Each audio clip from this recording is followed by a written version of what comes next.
اعوذ باللہ من الشیطان الرجیم بسم اللہ الرحمن الرحیم السلام علیکم ورحمۃ اللہ وبرکاتہ۔ ناظرین، ہمارا آج کا موضوع ہے اللہ۔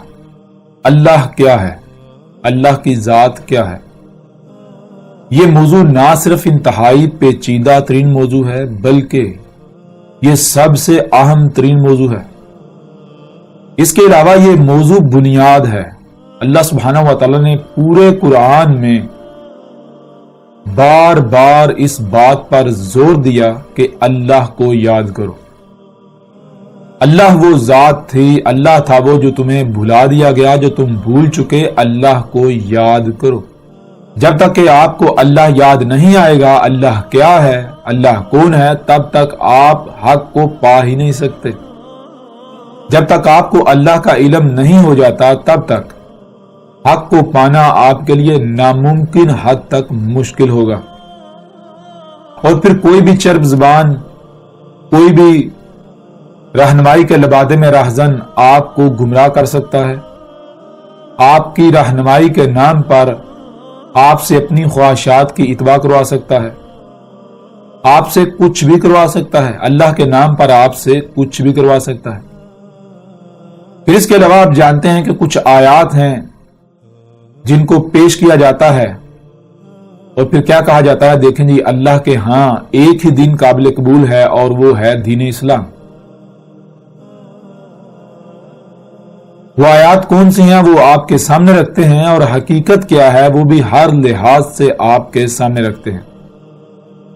جیسا کہ سورہ آل عمران کی آیت نمبر 19 ہے، جس میں اللہ سبحانہ و تعالیٰ کا کہنا ہے ان الدین عند اللہ الاسلام، اور اس کا ترجمہ کچھ یوں کیا جاتا ہے جی اس میں کچھ شک نہیں، اللہ کے ہاں ایک ہی دین ہے، اور وہ کون سا دین ہے؟ وہ اسلام، دین اسلام۔ اور پھر کیا کہا جاتا ہے؟ پھر اس کی وضاحت، اس کی تشریح کچھ یوں کی جاتی ہے کہ جیسے اس وقت دنیا میں ایک دین جی ہندوازم ہے، عیسائیت ہے، یہودیت ہے، بدھزم ہے، اسی طرح ایک دین جو ہے، ایک دائرہ جو ہے اس کا نام اسلام ہے۔ یہ جو دائرہ اسلام ہے یہ وہ دین ہے کہ جو اللہ کے ہاں قابل قبول ہے۔ جو اس دائرے سے، اس دین اسلام سے باہر نکل گیا وہ کافر ہے، مرتد ہے، مشرک ہے، وہ اللہ کے ہاں قابل قبول نہیں ہے، وہ ہمیشہ ہمیشہ جہنم میں رہے گا۔ اس طرح اور آیات ہیں جیسے کہ سورہ آل عمران کی آیت نمبر 85 ہے، اس میں وَمَن يَبْتَغِ غَيْرَ الْإِسْلَامِ دِينًا فَلَن يَقْبَلَ مِنْهُ۔ اور اس کا ترجمہ کو یوں کیا جاتا ہے کہ جو بھی اسلام کے علاوہ کوئی اور دین چاہے گا تو اللہ اس سے وہ دین قبول نہیں کرے گا۔ ایسے ہی ایک اور آیت ہے جو کہ سورہ المائدہ کی آیت نمبر 3 ہے۔ سورہ المائدہ کی آیت نمبر 3 میں اللہ سبحانہ و تعالیٰ کا کہنا ہے الَّیَوْمَ أَکْمَلْتُ لَکُمْ دِینَکُمْ وَأَتْمَمْتُ عَلَیکُمْ نِعْمَتِی وَرَضِیتُ لَکُمُ الْإِسْلَامَ دِینًا۔ اور اس کا ترجمہ کچھ یوں کیا جاتا ہے آج ہم نے، یعنی آج کے دن ہم نے تمہارے لیے تمہارا دین مکمل کر دیا اور اپنی نعمتیں تم پر پوری کر دیں اور تمہارے لیے اسلام کو دین پسند کیا۔ یعنی یہ آیت بھی جب بیان کی جاتی ہے تو اس کا ترجمہ یا اس کا مفہوم جو لیا جاتا ہے، اس کی جو وضاحت کی جاتی ہے وہ یہ کی جاتی ہے کہ آج سے 14 صدیہ قبل محمد علیہ السلام پر اللہ سبحانہ و تعالیٰ نے دین اسلام کو مکمل کر دیا، گویا کہ پہلے نامکمل تھا، اور اللہ نے اپنی نعمت پوری کر دی۔ دین اسلام جو ہے اس کو پسند کیا، اس کے علاوہ اللہ کے ہاں کوئی دین قابل قبول نہیں۔ اور دین اسلام سے مراد کیا لیا جاتا ہے؟ دین اسلام سے مراد یہ لیا جاتا ہے جو آج ہر کوئی جسے اسلام کہتا ہے یا سمجھتا ہے۔ اب ناظرین، اس میں کتنی حقیقت ہے؟ آیا یہ سچ ہے، یہ حق ہے، یہ حقیقت ہے، یا پھر حقیقت اس کے بالکل برعکس ہے؟ آپ اس وقت تک ان سوالات کے جوابات نہیں جان سکتے، آپ حق کو نہیں جان سکتے جب تک کہ آپ کو یہ علم نہیں ہو جاتا کہ اللہ کیا ہے۔ جب تک کہ آپ کو اللہ کا ہی علم نہیں تو آپ کو کیسے پتا چلے گا کہ اللہ کے ہاں قابل قبول کیا ہے اور کیا نہیں، اللہ کی پسند ناپسند کیا ہے کیا نہیں۔ اگر آپ کو اللہ ہی کا علم نہیں ہے تو پھر کوئی بھی کسی بھی شے کے اوپر اسلام کا لیبل لگا کر آپ کے سامنے پیش کر سکتا ہے بھائی یہ اسلام ہے، جیسا کہ آج کیا جا رہا ہے۔ آپ دیکھتے ہیں کہ درجنوں نہیں سینکڑوں فرقے ہیں، ہر کسی کا یہ دعویٰ ہے کہ یہی دین حق ہے، یعنی یہی دین اسلام ہے، لیکن کیا سارے کے سارے سچے ہیں؟ سب حق پر ہیں. اگر آپ ہندوازم کی بات لیں تو ہندو جو ہیں وہ کیا کہتے ہیں کہ ہم دین اسلام کے علاوہ کسی اور دین پر عمل کر رہے ہیں. نہیں، ان کا بھی یہی دعویٰ ہے کہ ہمارا ہی دین وہ دین ہے جو ایشور کے ہاں قابل قبول ہے.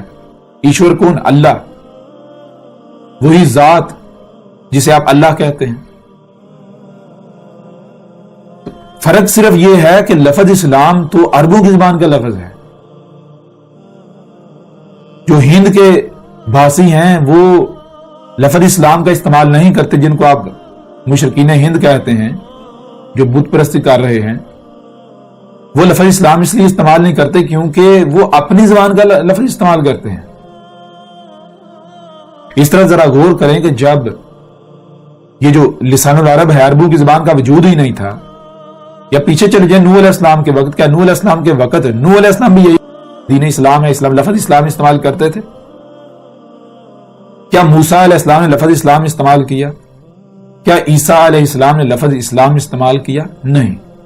کیوں؟ کیونکہ ان کی زبان عربوں والی زبان نہیں تھی، عربوں کی زبان نہیں تھی. تو وہ جسے عربوں کی زبان میں اسلام کہا جا رہا ہے اسے اپنی زبان میں وہ نام دے رہے ہیں، اپنی زبان میں پکار رہے ہیں، اپنی زبان میں وہ الفاظ دے رہے ہیں. بہرحال اسلام کیا ہے آگے چل پر اس کے اوپر یعنی بات ہوگی اور تفصیل کے ساتھ بات ہوگی، اور الحمدللہ آپ کو ہر لحاظ سے سمجھ بھی آئے گی، آپ کو کسی قسم کی کوئی پریشانی لاحق نہیں ہوگی، کوئی الجھن کا شکار آپ نہیں ہوں گے. لیکن اس سے پہلے جو ضروری ہے، جو بنیاد ہے، بنیاد یہ ہے کہ اللہ کیا ہے، اللہ کی ذات کیا ہے. جب تک کہ اللہ کا علم نہیں ہو جاتا، جب تک کہ اللہ کو نہیں جان لیا جاتا، تب تک کوئی بھی آپ کو گمراہ کر سکتا ہے. کوئی بھی کسی بھی دین کے اوپر، کسی بھی مذہب کے اوپر، کسی بھی طریقے کے اوپر اسلام کا لیبل چپکا کر آپ کو گمراہ کر سکتا ہے. آپ کے سامنے وہ دین اسلام کے نام پر وہ اپنا طریقہ، اپنا کلیہ، اپنا فارمولہ آپ کے سامنے پیش کر سکتا ہے، اور آپ کے لیے اسے قبول کرنا آسان ہو جائے گا. آپ اس کی باتوں کا شکار ہو جائیں گے، اس کی چرب زبانی کا شکار ہو جائیں گے. تو یہ ہے اللہ کیا ہے. اب آتے ہیں اس موضوع پر جو کہ بنیاد ہے.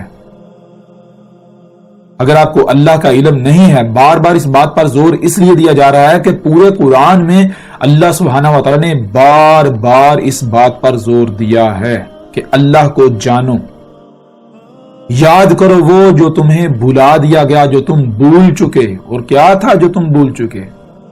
اللہ تھا. قرآن میں یہاں تک موجود ہے، یہاں تک لکھا ہوا ہے کہ آپ اس وقت تک الصلاۃ قائم ہی نہیں کر سکتے جب تک کہ آپ کو اللہ کا علم نہیں ہو جاتا. کیوں؟ جب تک آپ کو اللہ کا علم نہیں ہوگا اس وقت تک آپ جان ہی نہیں سکتے کہ صلاۃ ہے کیا اور اسے قائم کیسے کرنا ہے. یہ تو بہت دور کی بات ہے. جیسے ہم آگے چلیں گے صلاۃ کے موضوع پر بات ہوگی تو اللہ کے فضل سے ایسی تمام آیات بھی آپ کے سامنے رکھیں گے.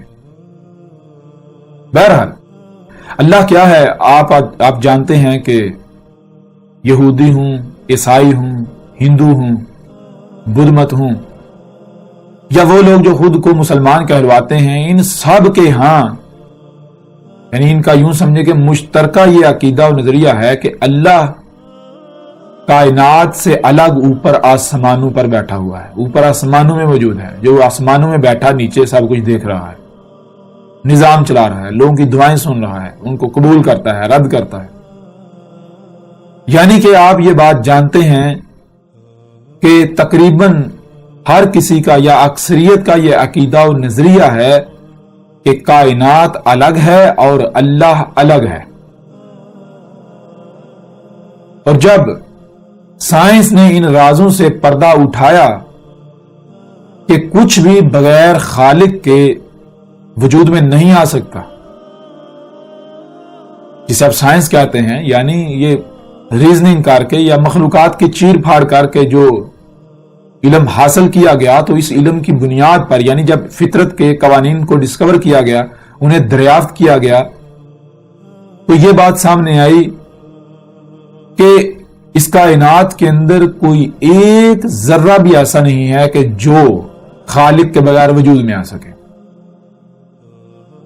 اب یہ بات سامنے آنا تھی کہ جو مذہبی طبقہ ہے ان کے ہاتھ اپنی طرف سے ایک بہت بڑی دلیل لگ گئی. مذہبی طبقے نے جو سائنسی طبقہ ہے یا جو خود کو ملحد کہتے ہیں، ان کو کہنا شروع کر دیا کہ جب اس کائنات میں چھوٹے سے چھوٹا ذرہ جو ہے وہ بھی خود بخود سے وجود میں نہیں آ سکتا بغیر خالق کے، بغیر بنانے والے کے، تو پھر اتنی بڑی کائنات خود بخود سے کیسے وجود میں آ گئی؟ اب بلا شک و شبہ یہ ایک بہت بڑی دلیل ہے، بہت بڑی بات ہے جو کہ جھنجھوڑ کے رکھ دینے والی ہے۔ بھائی ظاہر ہے اگر چھوٹی سے چھوٹی چیز بغیر خالق کے وجود میں نہیں آ سکتی تو پھر اتنی بڑی کائنات یہ خود بخود کیسے وجود میں آ گئی؟ یہ بغیر خلق کرنے والے کے، بغیر خالق کے، بغیر بنانے والے کے کیسے وجود میں آ گئی؟ تو لہٰذا ہوا یوں کہ ایک بڑی تعداد میں لوگ جو ہیں وہ اس دلیل سے متاثر ہو گئے، لیکن اب دوسری طرف سے ایک نیا سوال اٹھ کھڑا ہوا، یعنی مذہبی طبقہ جن کو ملحد کہتا ہے، جن کو سائنسی طبقہ کہتا ہے یا جو بھی نام دیتا ہے، ان لوگوں نے اسی کے اوپر ایک سوال کھڑا کر دیا۔ وہ سوال یہ، انہوں نے یہ کہا کہ جس بنیاد پر تم اللہ کا وجود ثابت کر رہے ہو اسی بنیاد پر اس کا وجود کا لازم ہو جاتا ہے، اسی بنیاد پر جسے تم اللہ ثابت کر رہے ہو، جسے تم اللہ کہہ رہے ہو، اس کا ارادہ ہو جاتا ہے۔ کیسے؟ ذرا غور کرو، جب چھوٹے سے چھوٹا ذرہ بھی بغیر خالق کے وجود میں نہیں آ سکتا، بنانے والے کے بغیر وجود میں نہیں آ سکتا، تو جس نے اتنی بڑی کائنات بنائی وہ کتنا بڑا ہوگا، وہ کتنا عظیم ہوگا؟ تو جب چھوٹے سے چھوٹا ذرہ خود بخود وجود میں نہیں آ سکتا، بغیر خالق کے وجود میں نہیں آ سکتا، تو اتنی بڑی کائنات کو بنانے والا خود بخود کیسے وجود میں آ گیا؟ پھر ظاہر ہے بتاؤ اس کو بھی بنانے والا کوئی نہ کوئی ہوگا۔ اب جب یہ سوال اٹھایا گیا، حالانکہ یہ سوال بالکل اپنی جگہ پر سوال ہے، یہ ویلڈ سوال ہے، لیکن مذہبی طبقے کی طرف سے اس پر اعتراض اٹھایا گیا۔ وہ اعتراض یہ اٹھایا گیا کہ اگر اس سوال کا جواب دیا جائے گا کہ اس کو جس نے خلق کیا وہ اللہ ہے، تو پھر سوال وہیں کا وہیں رہے گا کہ پھر اس کو کس نے خلق کیا، وہ کیسے وجود میں آ گیا؟ تو یوں ایک نہ ختم ہونے والا سوالات کا سلسلہ چل پڑے گا جس کا کوئی جواب ہی نہیں، جس کی کوئی حد ہی نہیں۔ تو یوں جو مذہبی طبقہ ہے وہ یہ کہتا ہے کہ یہ سوال ہی نہیں ہے، یہ بے بنیاد سوال ہے، اس سے آگے نہیں جانا چاہیے، یہیں تک رہنا چاہیے۔ اور پھر یہاں پر آ کر اپنی طرف سے ایک بہت بڑی دلیل پیش کرتے ہیں، وہ یہ کہ محمد علیہ السلام سے منسوب کرتے ہیں، اور واقعتاً محمد علیہ السلام نے ایسا کہا بھی تھا، وہ یہ کہ محمد علیہ السلام نے کہا تھا کہ شیطان تمہارے پاس آئے گا، وہ تم سے سوال کرے گا کہ اس کو کس نے خلق کیا؟ تم کہو گے اللہ نے۔ اس کو کس نے خلق کیا؟ اللہ نے۔ اس کو اللہ نے، اس کو اللہ نے۔ یعنی چیز یہ کہ جب آپ سے سوال کیا جائے گا اس کو کس نے خلق کیا، اس کو کس نے خلق کیا، آپ جواب دو گے اللہ نے، تو اس سے یہ بات ثابت ہوگی کہ بغیر خالق کے کچھ بھی وجود میں نہیں آ سکتا۔ تو سامنے والا یہ سوال کرے گا کہ جب کچھ بھی بغیر خالق کے وجود میں نہیں آ سکتا، کچھ بھی بغیر بنانے والے کے وجود میں نہیں آ سکتا، تو جس نے اتنی بڑی کائنات بنائی وہ کیسے وجود میں آ گیا؟ تو وہاں پر محمد علیہ السلام نے کہا اس سوال کا جواب سورہ اخلاص ہے۔ اور پھر مذہبی طبقہ کیا کرتا ہے؟ مذہبی طبقہ یہ کرتا ہے، کہتا ہے اے ملحدو دیکھو، یہی آج سے 14 صدیاں قبل محمد علیہ السلام نے کہا تھا کہ شیطان تمہارے پاس آئے گا، وہ شیطان ہوگا جو تم سے سوال کرے گا کہ اس کو کس نے خلق کیا، اس کو کس نے کیا، اس کو کس نے خلق کیا۔ جب تم جواب دو گے اللہ نے، تو کہے گا کہ جب بغیر خالق کے کچھ وجود میں نہیں آ سکتا تو پھر اللہ کو کس نے خلق کیا؟ تو محمد علیہ السلام نے کہا تھا اس کا جواب کیا؟ اس کا جواب سورہ اخلاص ہے۔ تو آؤ ہم تمہیں جواب دیتے ہیں۔ جواب کیا ہے؟ پھر آگے سے سورہ اخلاص کا ترجمہ پڑھ کے سنا دیتے ہیں۔ سورہ اخلاص کا ترجمہ پڑھ کے، ترجمہ کیا ہے مثال کے طور پر آپ کے سامنے رکھ دیتے ہیں۔ ترجمہ بھی، ترجمہ کیا ہے جیسا کہ اس وقت ہمارے سامنے ہے فتح محمد جالندری کا ترجمہ، اور اس میں کیا ہے؟ کہو کہ وہ ذات پاک جس کا نام اللہ ہے ایک ہے، معبود برحق جو بے نیاز ہے، نہ کسی کا باپ ہے اور نہ کسی کا بیٹا، اور کوئی اس کا ہمسر نہیں۔ اب یہ ترجمہ پڑھ کے کہہ دیا جاتا ہے ملحدو ہم نے تمہارا جواب دے دیا، ہم نے تمہارے سوال کا جواب دے دیا، لیکن ناظرین سوال یہ پیدا ہوتا ہے کہ جواب کہتے کسے ہیں؟ جواب تو کہتے ہیں جو سوال کو کالعدم کر دے، جو سوال کا وجود مٹا دے، جو سائل کو لاجواب کر دے، جو سائل کی زبان بند کر دے، جو سائل کی بولتی بند کر دے، اس کے پاس کوئی سوال نہ رہے، جواب تو اسے کہتے ہیں۔ اب میں آپ سے سوال کرتا ہوں، مثال کے طور پر اگر آپ سے کوئی سوال کرتا ہے، میں آپ سے سوال کرتا ہوں یا آپ مجھ سے سوال کرتے ہیں کہ بتاؤ جب چھوٹے سے چھوٹا ذرہ بغیر خالق کے وجود میں نہیں آ سکتا تو جس نے اتنی بڑی کائنات خلق کی وہ خود بخود کیسے وجود میں آ گیا؟ اور آپ میرے سامنے سورہ اخلاص کا ترجمہ پڑھ دیں یا میں آپ کے سامنے سورہ اخلاص کا اس طرح ترجمہ پڑھ دوں تو کیا آپ کا سوال ختم ہو جائے گا؟ یا پھر آپ کا سوال تو وہیں کا وہیں رہے گا؟ جب سوال وہیں کا وہیں ہے، سوال ختم نہیں ہوا تو اس کا جواب کہیں گے یا جہالت کہیں گے؟ جواب تو نہ ہوا پھر۔ اور اگر محمد علیہ السلام یہ کہہ رہے ہیں کہ اس سوال کا جواب سورہ اخلاص ہے تو پھر ہے، کیوں؟ محمد علیہ السلام جھوٹے نہیں ہو سکتے۔ اگر ہم مانتے ہیں کہ وہ اللہ کے رسول تھے، اللہ کے بھیجے ہوئے تھے، تو بلا شک و شبہ سورہ اخلاص جو ہے وہ اس سوال کا جواب ہے۔ لیکن اگر آپ ترجمہ پڑھتے ہیں اور سوال ختم نہیں ہوتا، یہ جواب ثابت نہیں ہوتا، تو اس کا مطلب کیا ہے؟ جو آپ پڑھ رہے ہیں وہ آپ محمد علیہ السلام سے منسوب کر کے یا قرآن سے منسوب کر کے جھوٹ بول رہے ہیں، آپ اللہ پر افطرا کر رہے ہیں۔ پیچھے عربی جو لسان العرب کے اندر ہے، عربوں کی زبان کے اندر ایسا کچھ بھی نہیں لکھا ہوا جو آپ ترجمے کی صورت میں پڑھ رہے ہیں۔ اگر وہی آپ پڑھ رہے ہوں، وہی آپ بول رہے ہوں جو عربی کے اندر ہے، جو اصل متن ہے، تو پھر سوال کو تو ختم ہو جانا چاہیے تھا۔ لیکن آپ ذرا غور کریں کہ آج تک ایسا ہوا کہ کوئی بھی ملحد آپ سے سوال کرتا ہے، کوئی بھی شخص آپ سے یہ سوال کرتا ہے تو آپ اس کے سامنے سورہ اخلاص کا ترجمہ پڑھیں یا سورہ اخلاص پڑھیں اور اس کا سوال ختم ہو گیا ہو؟ کیا آج تک ایسا ہوا؟ نہیں ہوا۔ آج ہم آپ پر واضح کریں گے کہ محمد علیہ السلام نے سچ کہا تھا، اور آج تک جو دجل اور دھوکے سے کام لیا جاتا رہا، تراجم کے نام پر جو قرآن سے کھلواڑ کیا گیا، اس کی حقیقت بھی آپ کے سامنے آ جائے گی۔ اور الحمدللہ اللہ کے فضل سے ہر لحاظ سے بالکل کھل کر آپ کے اوپر واضح ہو جائے گا کہ اللہ کیا ہے۔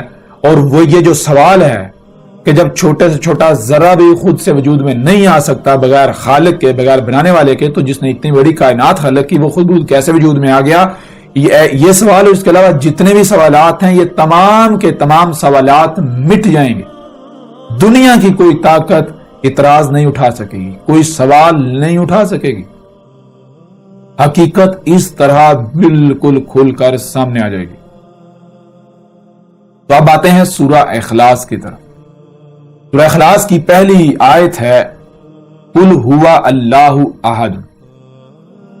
مجموعی طور پر یہ ہمیں 4 الفاظ نظر آ رہے ہیں، اور یہ جو 4 الفاظ ہیں یہ بنیادی طور پر 4 الفاظ نہیں ہیں، ان میں ایک تو لفظ ہے اور 3 جملے ہیں۔ اور اگر بات کو سمجھنا ہے تو سب سے بہترین طریقہ یہ ہے کہ جو جملے ہیں ان کو توڑ کر الفاظ میں تقسیم کر لیں، تو کہیں پر بھی کوئی اعتراض نہیں اٹھا سکے گا بھائی آپ نے اس لفظ کا ترجمہ کیا، معنی کیا بیان کر دیا، اس سے مراد کیا لیا۔ کیونکہ جب آپ جملوں کو توڑ کے الفاظ کو الگ الگ کریں گے تو ورڈ بائی ورڈ دیکھ لیں، حقیقت آپ کے سامنے آ جائے گی، کوئی اعتراض کر ہی نہیں سکتا۔ بہرحال تو پہلی آیت ہے قل ہوا اللہ احد، قل ہوا اللہ احد۔ 4 الفاظ ہمیں نظر آ رہے ہیں۔ پہلا ہے قل، قل کسے کہتے ہیں؟ کہہ۔ اب سب سے پہلا سوال تو یہ پیدا ہوتا ہے کہ یہ کون کہہ رہا ہے کہہ؟ راجم اٹھا کے دیکھنے یہ کہا جا رہا ہے جی اللہ کہہ رہا ہے کہ کہو، کہہ، کیا کہہ؟ جی اللہ ایک ہے۔ میں آپ سے سوال کرتا ہوں کہ کیا آپ جانتے ہیں اللہ کیا ہے؟ جب آپ کو علم ہی نہیں اللہ کیا ہے تو آپ کیسے کہہ سکتے ہیں کہ آپ کو اللہ کہہ رہا ہے کہ کہہ؟ اور اگر آپ یہ کہیں کہ قرآن میں لکھا ہوا ہے، قرآن اللہ کا کلام ہے، ہم مانتے ہیں، تو کیا پوری دنیا مانتی ہے؟ کیا پوری دنیا کے لیے یہ دلیل ہے؟ نہیں۔ اگر آپ کو کوئی کہہ رہا ہے کہ کہہ وہ اللہ ایک ہے تو اس کا مطلب کون کہہ رہا ہے؟ یہ اللہ تو نہیں کہہ رہا، یہ تو مولوی آپ کو کہہ رہا ہے، جو سامنے آپ کو بیٹھا ہوا وہ کہہ رہا ہے۔ کیونکہ جب آپ کو علم ہی نہیں اللہ کہہ تو آپ کیسے کہہ سکتے ہیں جی مجھے اللہ کہہ رہا ہے کہہ؟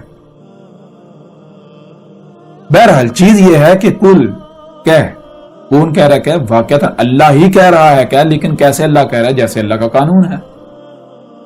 اب یہ کسی کو علم نہیں۔ اللہ کا قانون کیا ہے؟ اللہ کا قانون یہ ہے کہ اللہ سبحانہ وتعالی نے بار بار یہ کہا غور و فکر کرو، غور و فکر کرو، غور و فکر کرو، غور و فکر کرو، غور و فکر کرو۔ جب آپ غور و فکر کریں گے تو آپ یہ کہنے پر مجبور ہو جائیں گے ہوا اللہ احد۔ آپ یہ کہنے پر مجبور ہو جائیں گے. یہ ہے اللہ کا کہنا. اس طرح اللہ کہہ رہا ہے کہو. کہنا پڑے گا آپ کو. کیا کہنا پڑے گا؟ ہوا. اللہ ہوا جو ہے وہ کیا ہے؟ اللہ اللہ ہے. اب ہوا کیا ہے؟ اب یہاں سب سے پہلا سوال یہ ہے کہ ہوا کیا ہے؟ جب تک ہوا کو نہیں جان لیتے اب آگے جا نہیں سکتے. کیوں ہوا کو اللہ کہا جا رہا ہے؟ ہوا کیا ہے؟ ہوا اللہ ہے. اب سوال یہ پتا تھا ہوا کیا ہے. ترجمہ کو ڈال دیکھیں تو ترجمے کے اندر لکھا ہوا ہوا کا ترجمہ وہ لکھا ہوا ہے. اب میں سوال کرتا ہوں دنیا کے کسی مترجم سے کسی عالم سے یہ میں چیلنج کرتا ہوں کہ ہوا کا ترجمہ وہ ثابت کر کے دکھائیں. وہ کر کے دکھائیں. کیسے انہوں نے کر دیا؟ کیونکہ آپ خود غور کریں ہوا جو ہے دو الفاظ کا مجموعہ ہے, مرکب ہے. ہوا ایک لفظ نہیں ہے, ہوا جملہ ہے. دو الفاظ کا مجموعہ ہے. دونوں لفظ ایک ایک حرف پر مشتمل ہیں. ان میں پہلا لفظ جو ہے وہ گول والی ہے اور دوسرا واؤ ہے. پہلا گول والی ہے اور دوسرا واؤ. اب سب سے پہلے ہمیں یہ جاننا ہے کہ گول والی ہے جو ہے اس کے معنی کیا ہے اور واؤ کے معنی کیا ہے. اور گول والی ہے جو ہے وہ استعمال ہوتی ہے کسی بھی شے کی طرف اشارے کے لیے. گول والی ہے کسی بھی شے کی طرف اشارے کے لیے استعمال ہوتی ہے. اب جب کسی شے کی طرف اشارہ کیا جاتا ہے تو سوال یہ پیدا ہوتا ہے کہ کس شے کی طرف اشارہ کیا جا رہا ہے. کیوں؟ کیونکہ اشیاء تو غائب بھی ہیں اور حاضر بھی ہیں. آیا کہ غائب کی طرف اشارہ کیا جا رہا ہے یا پھر حاضر کی طرف؟ یہ واضح کرنا پڑے گا. پھر غائب دو ہیں, ایک ماضی ہے ایک مستقبل ہے. ماضی بھی غائب مستقبل بھی غائب. جو حاضر ہے وہ کیا ہے؟ حال. حال جو ہے وہ حاضر ہے. یعنی اگر غیب کی طرف اشارہ کیا, ایسی شے کی طرف اشارہ کیا جاتا ہے جو کہ غیب ہے, جو موجود نہیں ہے, تو پھر دو طرح کے اشارے ہوں گے, یا تو ماضی کی شے ہے یا پھر مستقبل کی شے ہے. تو یہ گول والی ہے جو ہے, جو اعراب ہیں وہ کیا ہیں؟ اگر سب سے پہلے یہاں پر اعراب کو سمجھ لیں, آگے جانا آپ کے لیے بالکل آسان ہو جائے گا. آپ ایسا کریں کہ ایک لائن لگائیں, یہاں سے ترچھی جیسے ڈلوان ہوتی ہے یہاں سے ایسے لائن لگائیں. وہ لائن اوپر سے ایسے نیچے آ رہی ہے, یہاں سے گول چکر کھا کے پھر نیچے سے پھر آگے جا رہی ہے. یہ کیا ہے؟ یہ لائن ادھر سے چلتی آ رہی, یہاں سے گول چکر پھر نیچے سے آگے جا رہی. یہ کیا ہے؟ اس کو کہتے ہیں وقت کی لائن, وقت کی پٹی, وقت. یہ کیا ہے؟ یہ ہے وقت. تو یہ جو درمیان گول ہے اس کے اوپر پیچھے کی لائن ہے, یہ پیچھے جو ہے یہ ماضی ہے, اور جو آگے ہے نیچے لائن وہ ہے مستقبل. اور جو درمیان میں گول دائرہ ہے وہ کیا ہے؟ وہ سرکل, جو کہ آپ دیکھتے ہیں اس وقت ہر شے سرکل کے اندر چل رہی ہے, سرکل کے اندر چلتی چلتی آگے جا رہی ہے. ہر شے سرکل کے اندر ہے, اور جیسے کہ ایک بال ہے وہ گھومتی گھومتی آگے جا رہی ہے, آگے جا رہی ہے. تو یہ ہے وہ گول والی ہے جو اشیاء کی طرف اشارہ کر رہی ہے. اشیاء ہیں. تو یہ اب ان تینوں کو الگ الگ کریں, الگ کریں گے, توڑیں گے, تو جو پیچھے والی لائن ہے وہ الگ کریں گے, وہ زبر بن جائے گی. جو آگے والی لائن ہے اسے الگ کریں گے, وہ مستقبل بن جائے گا, آنے والا وقت, پیچھے گزرا ہوا وقت, زبر اور زیر. اور جو درمیان میں گول دائرہ ہے وہ اشارہ ہے اشیاء کی طرف. اب سوال یہ پیدا ہوتا ہے کہ کس شے کی طرف اشارہ ہے؟ غور کیجئے گا. اگر تو موجود شے کی طرف اشارہ ہے تو پھر کیا کیا جائے گا؟ شے جو سرکل کے اندر ہے اور اس کے بعد آگے جائے گی, تو گول والی ہے کے نیچے زیر جوڑی جائے گی تو وہ بن جائے گی پیش. پیش کے معنی بنیں گے کہ وہ شے جو موجود ہے, موجود حال کا صیغہ بنا دے گی پیش. اور واو جو ہے جب کسی لفظ کے آخر میں یعنی وہ جڑتا ہے تو وہ بھی حال کا صیغہ بنا دیتا ہے, واو اور پیش. زبر اور الف, زیر اور یہ کیا کرتے ہیں؟ زبر اور الف ماضی کا صیغہ بنا دیتے ہیں, ماضی کے وقت کی بات کرتے ہیں. واو اور پیش حال کی بات کرتے ہیں, اور جو زیر اور یہ ہے وہ مستقبل کی بات کرتے ہیں, مستقبل کا صیغہ بنا دیتے ہیں. اب ذرا غور کیجئے گا, زیر کسے کہتے ہیں؟ جر, بہنے کو. بہ کی ہے کوئی شے تو آگے جاتی ہے. اب کسی لفظ کے نیچے دو زیریں آ جائیں تو اس کا مطلب ہوتا ہے جتنا وہ شے آگے سے آگے جا سکتی ہے, جتنا اس میں پھیلاؤ آ سکتا ہے. یعنی کیا معنی بنے گا؟ مثال کے طور پر لفظ رسول ہے, رسول کے نام کے نیچے دو زیریں لگا دی تو اس کا مطلب ہے جتنے بھی رسول ہو سکتے ہیں. یہ بن جائے گا جمع کا صیغہ, کل رسول. لفظ نبی ہے اس کے نیچے دو زیریں لگا دیں, یہ بن جائے گا جمع کا صیغہ, جتنے بھی رسول ہو سکتے ہیں. اور اگر آپ دو زبریں لگائیں گے تو اس کے لیے سب سے پہلے آپ کو روک لگانی پڑے گی، کیونکہ زبر ماضی میں لے کے جاتی ہے، دو زبریں جتنا پیچھے سے پیچھے جا سکتے ہیں، جتنا پیچھے سے پیچھے جا سکتے ہیں، تو سب سے پہلے کیا کرنا ہے، روک لگانی پڑے گی۔ یہ عربی کا اصول ہے کہ جہاں بھی دو زبریں استعمال ہوگی وہاں الف لازم استعمال ہوگا۔ کیوں؟ کیونکہ الف جو ہے پہلے رکاوٹ لگاتا ہے، بھائی اس سے پیچھے جانا ہے، آگے نہیں، یہاں سے پیچھے جانا ہے، پیچھے، پیچھے سے پیچھے، پیچھے سے پیچھے، پیچھے سے پیچھے، پیچھے سے پیچھے، جتنا پیچھے جا سکتے ہیں۔ جیسے لفظ رسولا، رسول کی لام کے اوپر جب دو زبریں آئیں گی تو ساتھ الف لگا جائے۔ الف کا مطلب کیا؟ اب یہاں سے اپنے پیچھے جانا ہے، کتنا پیچھے؟ دو زبریں آئیں گی تو جتنا پیچھے جا سکتے ہیں، تو جتنا پیچھے جائیں گے کتنا جائیں گے؟ رسول کم سے کم ہوتے ہیں، کم سے کم ہوتا کم سے کم ایک رسول ہے، تو رسولہ یا رسولن، اس کا معنی کیا بنے گا؟ ایک رسول، یعنی دو زبریں آئیں گی تو جتنا پیچھے سے پیچھے جا سکتے ہیں، شے کو سکیڑا جا سکتا ہے، پیچھے لے جا سکتا ہے۔ اگر دو زیریں آئیں گی تو جتنا پھیلاؤ آ سکتا ہے، زبر آئے گی ماضی کا صیغہ، زیر آئے گی مستقبل، اور گول والی ہے کے ساتھ زیر جڑ جائے گی جو کہ پیش بن جائے گی، یہ بن جائے گا حال۔ اور ایک ہوتی ہیں دو پیش، ایک پیش ہوتی ہے اور ایک الٹی پیش ہوتی ہے۔ اس کا مطلب کیا ہوتا ہے؟ اس کا مطلب ہے گول والی ہے جو ہے وہ اور ساتھ زیر جڑی، یہ پیش بن گئی۔ گول والی ہے جو ہے یہ اشارہ کریے شے، اور آگے زیر جو ساتھ جڑی پیش بن گئی، تو شے کون سی شے؟ وہ شے جو آگے جا رہی ہے، اور کہاں تک آگے جا رہی ہے؟ یہاں تک تھم گئی، یہاں تک، یہاں مستقبل میں یہاں تک گئی، یہ پیش، یہاں تک شے۔ یہاں سے پھر گول والی ہے، گول والا دائرہ بنا کے پھر واپس لے جاتے ہیں، یعنی شے یہاں ہی، یہاں سے پھر یہ شے یہاں پر موجود ہے، اس کے بعد پھر واپس جا رہی ہے۔ مطلب کیا کہ جب دو پیش آتی ہیں، ایک پیش سیدھی ایک الٹی، تو اس کا مطلب یہ بنتا ہے ایک ایسی شے جو اپنے اول سے لے کر آخر تک موجود ہے، جب تک موجود ہے اس پورے وقت کا احاطہ کیا جا رہا ہوتا ہے۔ تو یہ تھے اعراب، اور اعراب یہ کیا ہے؟ یہ فطرت کی زبان ہے۔ اعراب صرف زبان سے آ او ای کرنے کے لیے نہیں ہے۔ کسی کو آ او ای زبان ٹیڑھا میڑا کرنا آتا ہو نہ آتا ہو، اس سے کوئی فرق نہیں پڑتا۔ اصل چیز یہ ہے کہ پتہ ہونا چاہیے اعراب ہیں کیا۔ جیسا کہ مثال کے طور پر قرآن کے اندر لے سکیں لفظ اللہ، اللہ کی جو ہے گول ہے، اس کے اوپر زبر بھی آتی ہے، زیر بھی آتی ہے، پیش بھی آتی ہے، لیکن آج تک کسی نے یہ فرق دیکھا؟ کوئی بھی اس فرق نہیں دیکھا، سب کے سب فرق ہونا۔ اللہ جو ہے، اللہ کہہ رہا ہے میں العزیز الحکیم ہوں، اللہ جو بھی کام کرتا ہے اس میں رائی برابر بھی فرق نہیں کرتا، وہ بالکل پرفیکٹ کرتا ہے۔ اگر کہیں کوئی فرق رکھتا ہے تو فرق لازم ہے، لیکن آج تک کسی نے یہ فرق جو ہے وہ سامنے رکھا، مد نظر رکھا؟ ہر کوئی فرق کو نظر انداز کر سکتا ہے۔ جہاں اللہ ہے وہاں بھی ترجمہ اللہ، جہاں اللہ ہی ہے وہاں بھی ترجمہ اللہ، جہاں اللہ ہے وہاں بھی ترجمہ اللہ۔ یہ کیا مذاق ہے کہ اللہ العزیز الحکیم نہیں ہے؟ عملی طور پر اللہ کے العزیز الحکیم ہونے کا کفر کیا جا رہا ہے۔ بہرحال یہ چیز ہے کہ اعراب آپ کے سامنے رکھ دیجیے۔ اب ذرا غور کریں، قل ہوا اللہ، ہوا کیا ہے؟ ہوا اللہ ہے۔ اب ہوا آپ کو بتایا تھا، ہوا جملہ ہے، دو الفاظ کا مجموعہ ہے، گول والی ہے اور ایک واو ہے۔ گول والی ہے آپ کو پتا چل گیا کہ شے کی طرف اشارہ ہے۔ کون سی شے کی طرف اشارہ؟ غائب کی طرف یا پھر حاضر کی طرف؟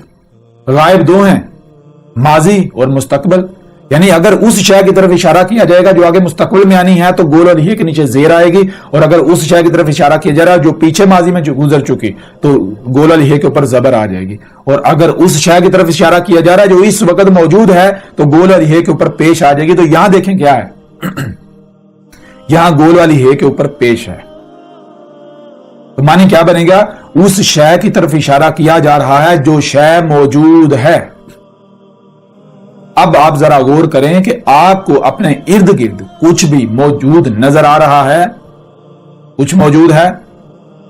جب آپ دیکھیں گے تو آپ کو بہت کچھ نظر آئے گا۔ مثال کے طور پر آپ کو درخت نظر آئیں گے۔ اب سوال یہ پیدا ہوتا ہے کیا درخت اللہ ہے؟ نہیں، آگے اس سوال کا جواب دیا جائے واؤ، واؤ کا معنی کیا ہے؟ اور واؤ کے اوپر زبر ہے۔ زبر کیا کرتی ہے؟ آپ کو پہلے بتا دیا، ماضی کا صیغہ بنا دیتی ہے۔ تو اب ہوا کے معنی کیا بنیں گے؟ کہ جو موجود ہے، جو کچھ بھی موجود ہے، غور کرو اس میں، دیکھو کیا موجود ہے۔ جو موجود ہے اور کرتے جاؤ، درخت اور چرند اور پرند اور سمندر اور پہاڑ اور زمین اور چاند اور سورج اور ستارے، یعنی اور کرتے جاؤ جب تک کہ اور واؤ جو ہے اور ماضی کا صیغہ نہیں بن جاتا، ماضی میں نہیں چلا جاتا۔ جب اور ختم ہو کر ماضی میں چلا جائے گا اور مٹ جائے گا تو جو وجود سامنے آئے گا وہ کیا ہے؟ اللہ، اللہ ہے، اللہ کی ہے پر پیش ہے جو کہ حال کا صیغہ بنا رہی ہے۔ اس کا معنی بنے گا اللہ، اس کا معنی بنے گا اللہ ہے۔ کل ذرا غور کریں, اللہ سبحانہ وتعالی نے بار بار غور و فکر کا حکم دیا. تو جب آپ غور و فکر کریں گے, اللہ نے کس میں غور و فکر کا حکم دیا؟ اللہ سبحانہ وتعالی نے پورے قرآن میں بار بار کہا کہ زمین و آسمانوں میں جو کچھ بھی ہے یہ اللہ کی آیات ہیں, ان میں غور و فکر کرو, تمہیں پتہ چل جائے گا اللہ کیا ہے. اپنی ہی ذات میں غور کر لو, تمہیں پتہ چل جائے گا اللہ کیا ہے. تو جب آپ غور و فکر کریں گے تو آپ کو کیا ملے گا؟ آپ کسی ایک مخلوق میں بھی غور کریں گے تو وہ مخلوق آگے دوسری مخلوق کی طرف لے جائے گی, وہ اگلی کی طرف لے جائے گی, وہ اگلی کی طرف لے جائے گی. کیوں کہ یہ کائنات, یہ وجود بالکل ایسے ہے جیسے ایک مشین کے اندر پرزے ہوتے ہیں جو ہر پرزہ دوسرے کے ساتھ ربط قائم ہوتا ہے. جیسے آپ کے جسم کے اندر مثال کے طور پر پورا جسم چھپا دیا, جیسے ناخن ننگا ہے تو ناخن میں غور کیا جائے گا, اس کے پیچھے پڑا جائے گا تو آگے یہ پور آ جائے گی, اس کے آگے یعنی کہ دوسری پور, اس کے آگے پوری انگلی آ جائے گی, اس طرح ہتھیلی آ جائے گی, پورا ہاتھ آ جائے گا, آگے بازو آ جائے گا. یہ اور کرتے کرتے کرتے ایک وقت آئے گا کہ اور ختم ہو جائے گا اور پورا وجود. تو یہ ہے جب آپ زمین و آسمانوں میں غور کریں گے, تفکر کریں گے, سوچ و بچار کریں گے, غور و فکر کریں گے تو یہ اور ہوتا جائے گا. وہ جو موجود ہے اور ہوا ہوتا جائے گا, اور درخت اور چرند اور پرند اس طرح آپ آگے بڑھتے جائیں گے, اور کرتے جائیں گے, اور جب کرتے جائیں گے ایک وقت آئے گا اور ختم ہو جائے گا. تو جب اور ختم ہو جائے اور ماضی میں چلا جائے تو جو وجود سامنے آئے گا وہ کیا ہے؟ اللہ اللہ ہے. اب یہاں سوال یہ پیدا ہوتا ہے کہ اللہ کیا, اس کا مطلب یہ درخت بھی اللہ, سمندر بھی اللہ, پہاڑ بھی اللہ, وہ بھی اللہ, وہ بھی اللہ, وہ بھی اللہ. کہ اللہ کہتا ہے نہیں, اس کا جواب یہ نہیں ہے, اس کا مطلب یہ نہیں ہے. کیا ہے جواب؟ یہ ہے احدن. احد کی دال کے اوپر دو پیش ہیں, ایک پیش سیدھی اور ایک الٹی, اور آپ کو بتا دیں اس کا معنی کیا ہے, مطلب کیا ہے اس کا, ذرا غور کیجئے گا. سب سے پہلے تو احد کیا ہے؟ احد دو الفاظ کا مجموعہ ہے, مرکب جملہ ہے. شروع میں الف ہے اور آگے حد ہے. الف شروع میں آئے, عربی کا اصول ہے کہ وہ سوالیہ بنا دیتا ہے. مثال کے طور پر اگر آپ پڑھتے ہیں اللہ اکبر تو اس کا معنی کیا ہے؟ اللہ اللہ ہے, یہاں سوال یہ پیدا ہوتا ہے اللہ کیا ہے, آگے ہے اکبر, کابارہ کے پیچھے الف ہے. الف سوالیہ بناتا ہے, کابارہ کا معنی ہے بڑا, تو اکبر کے معنی بنتے ہیں کیا ہے بڑا, کیا ہے بڑا. تو جو بڑا ثابت ہو جائے وہ اللہ ہے. بہت آسان ہے. بالکل اسی طرح احد, حد ہے اور پیچھے الف ہے, الف سوالیہ بنا دیتا ہے اور آگے حد ہے. حد کسے کہتے ہیں؟ حد کہتے ہیں جس سے آگے کچھ ہے ہی نہیں, جس سے آگے جا ہی نہیں جا سکتا, جس کے آگے جانا ناممکن ہے, آگے آپ جا ہی نہیں سکتے. تو احد, احد کے معنی کیا ہے؟ وہ جس کے آگے آپ جا ہی نہیں سکتے. یعنی آپ اور کرتے جاؤ, اور کرتے جاؤ, جب حد آ جائے آگے آپ جا ہی نہ سکیں تو وہ کیا ہو؟ ایک ہی وجود. احد ایک ہی, اور کچھ ہے ہی نہیں. جیسے آپ اپنی ہی ذات میں غور کریں, مثال کے طور پر اگر آپ کا نام عمران ہے تو کیا ناخن کو عمران کہا جائے گا؟ نہیں.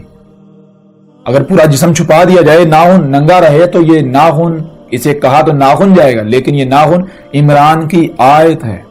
یہ ناخن عمران ہی کا وجود نظر آ رہا ہے. اور جب آپ اس کے پیچھے پڑیں گے تو یہ اور ہوتا جائے گا, ناخن اور انگلی اور ہتھیلی یعنی اور ہاتھ پورا اور بازو, اور اس طرح اور کرتے کرتے جب اور ختم ہو جائے گا تو پھر پورا وجود سامنے آ جائے گا. پورے وجود کو کیا کہا جائے گا؟ عمران. پورے جب اور ختم ہو جائے گا تو تمام اعضاء جو ہیں, تمام حصے جو ہیں, عضو جو ہیں, مخلوقات جو ہیں, ان کو جب ایک وجود کے طور پر دیکھا جائے گا تو وہ عمران ہے.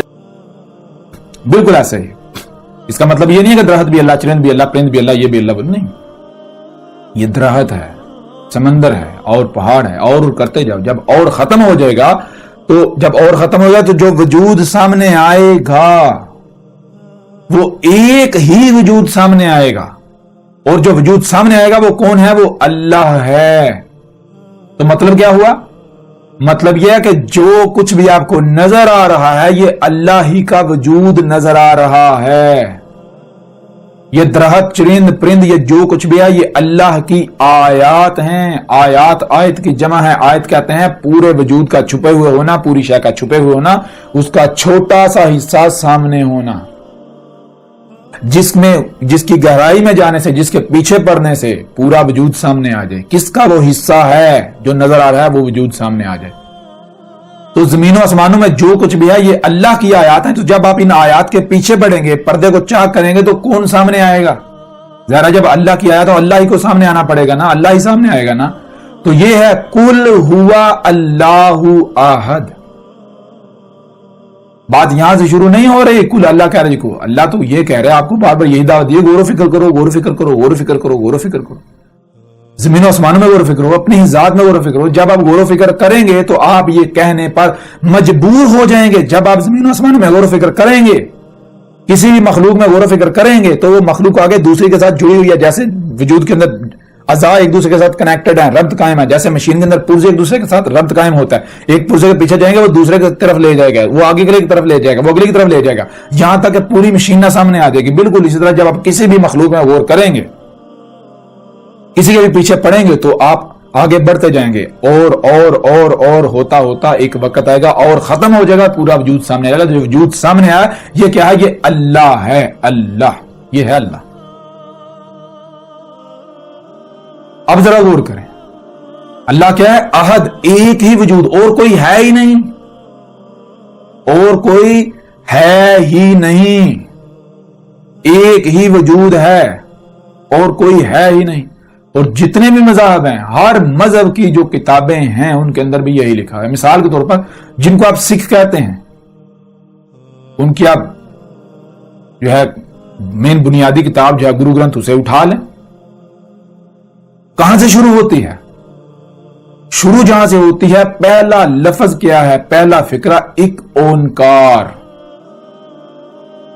یعنی یہ جو سورہ اخلاص ہے وہ لکھی ہوئی ہے سکھوں کی مذہبی کتاب کے اندر. شروع میں ایک اونکار. ایک اونکار کا مطلب کیا ہے؟ وہی قل ہوا اللہ احد. ایک اونکار, ایک ہی وجود ہے, اس کے علاوہ کچھ ہے ہی نہیں. ایک ہی وجود ہے اور کچھ ہے ہی نہیں. یہ ہے احد. اب ذرا آپ غور کریں, جب آپ کہتے ہیں کہ کائنات الگ ہے اور اللہ الگ ہے, تو پھر اللہ احد ہوا یا واحد ہوا؟ لسان العرب میں, عربوں کی زبان میں گنتی کہاں سے شروع ہوتی ہے؟ احد سے شروع ہوتی ہے یا واحد سے شروع ہوتی ہے؟ واحد سے. احد سے کیوں شروع نہیں ہوتی؟ احد سے اس لیے شروع ہوتی, جب احد کہیں گے تو احد, اس کے علاوہ کچھ ہے ہی نہیں.